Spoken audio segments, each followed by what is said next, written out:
The present moment is all that is. This is my message for you today. The present moment is all that is.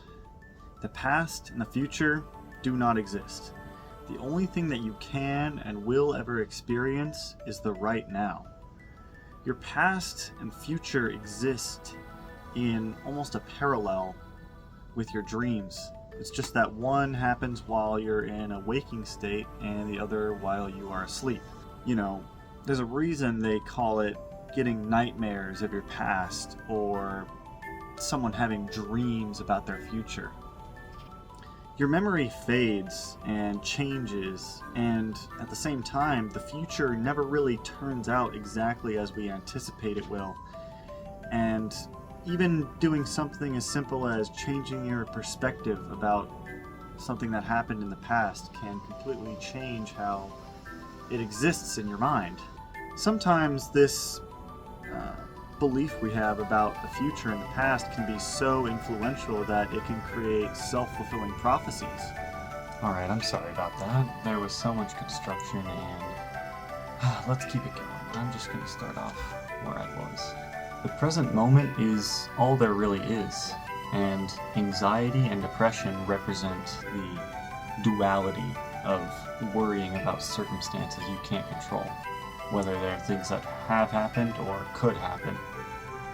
And if you suffer from either, please, I highly recommend you seek support from both professionals and loved ones. But I just want to share what has helped me as someone who has struggled a lot with both. Some of the main practices that have helped me is really focusing on the gift of being present. You know, that's why they call it the present, is because it's a gift. And what I do is I use different things such as meditation, grounding, and gratitude and affirmations to really focus on the present moment. And meditation allows you to clear out extraneous thoughts about anything that isn't what is happening. And grounding can be something as simple as, recognizing the chair that you're sitting in and feeling the wood and the cushion under your butt, and the ground and floor underneath you, and just recognizing that and becoming hyper acutely aware of that. And that can allow you to also focus on what is instead of what could or has been.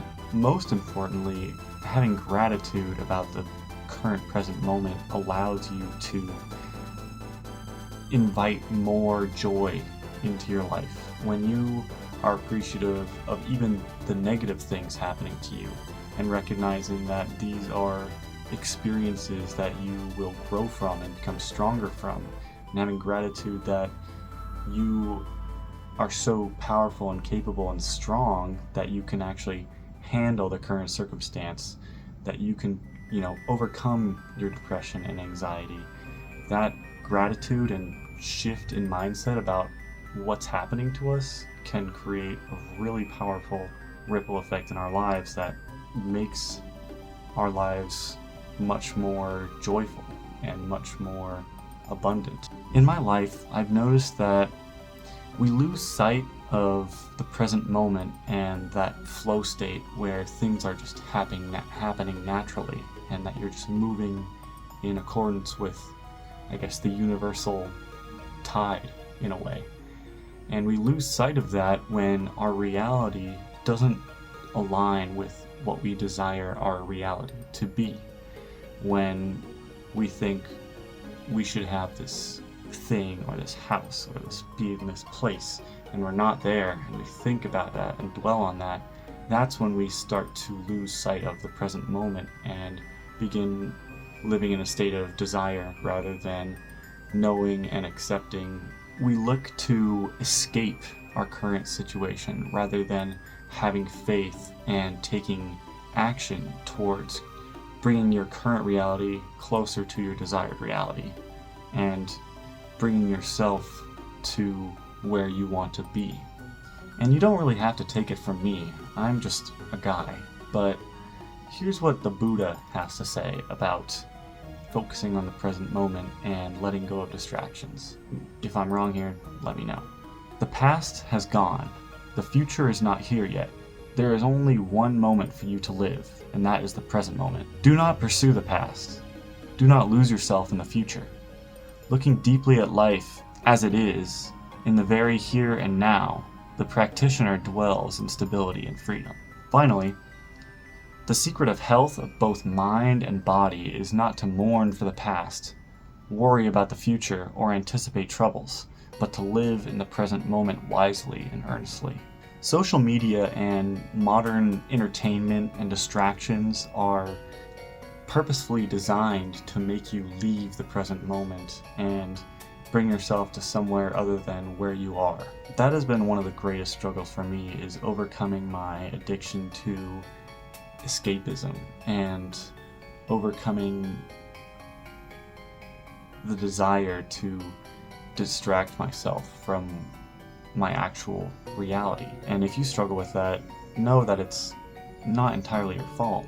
These forms of entertainment have been curated and designed by some of the smartest people on earth to hijack our dopamine systems and our most inherent desires of instant gratification and distraction. All I ask and invite you to do is to just take a moment of stillness with me and take some deep breaths. In through your nose and out through your mouth. Deep, conscious breaths. Let's do one more. In through your nose.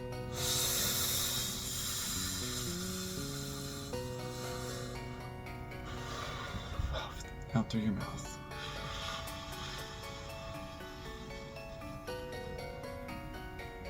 Practices as simple as that one can really allow you to bring yourself back to the present moment and focus on what actually is going on in our lives.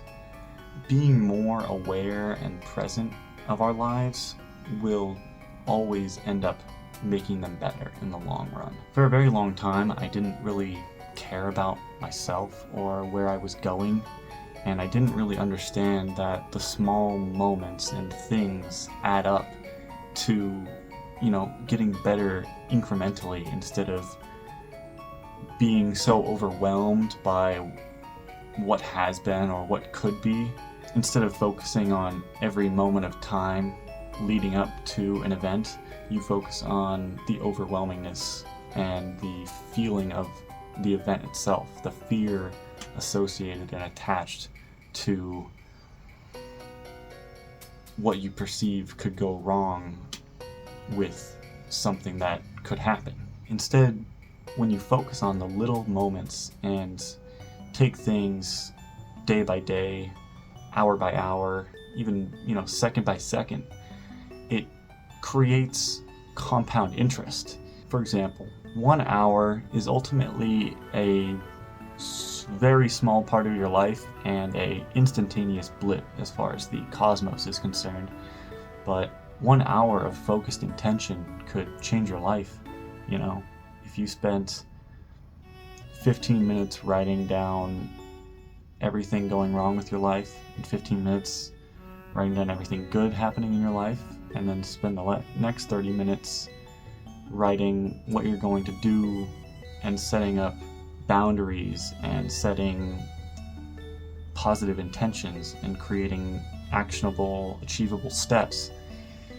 If you just take that 1 hour to do that in your day, it could completely change the trajectory of where your life is going. Instead of staying on the same path, a slight course correction over a day, a week, a month, a year, can create an exponential change.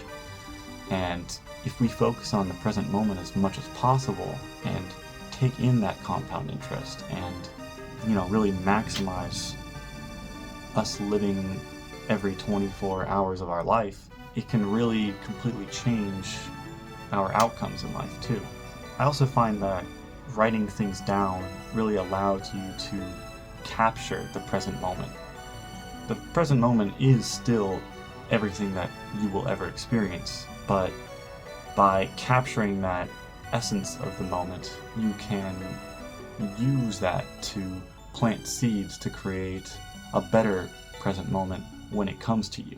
Ultimately, if there's one thing I want you to take home from this, it's that the more time you spend in the now and don't spend tripping about the past or the future, the more power you will have over your worldly experience and the more joy you will have in it too.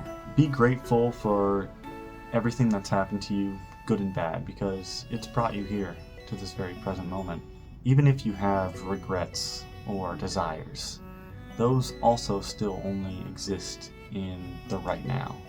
You can choose to release those things and focus on something more impactful and positive in the world and in your world. Thank you for listening and resonating with today's message. My name is Joppy, and I love you, and the Creator loves you even more. Have a wonderful day.